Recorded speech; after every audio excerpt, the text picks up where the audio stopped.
that you've been in, who made sense out of nonsense. Yeah. Sometimes when life gets a little difficult, you call on your grandmother or your mother or your father or your grandfather because they lived the life and they've been through the years that you've been through. So possibly they might know what's going on. And once they give you encouragement, you start to take courage and start to feel a little bit more better about things because at least you got an understanding about what's going on. And when you get that understanding, you get a little more strength for learning.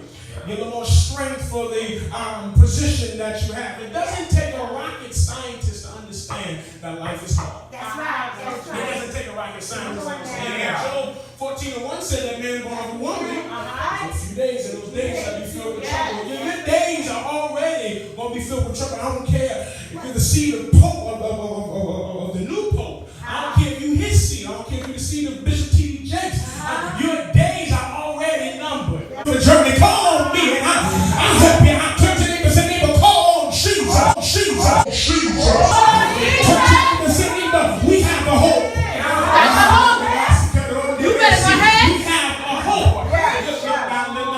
I'm not Mr. Jackie McCullough, but she has a PhD in speaking in tongues. But in the 16th chapter of John, you must understand that John is the disciple that Jesus loves. You must understand that John is the one who talks about the divinity of who he is. But Matthew opens up with the line of where Christ comes from. And Mark opens up where Elizabeth and Mary. And Luke opens up with Bethlehem. But John says in the beginning was the Word. And the Word was God. And the Word was with God. And you understand that all three were present at the time of creation.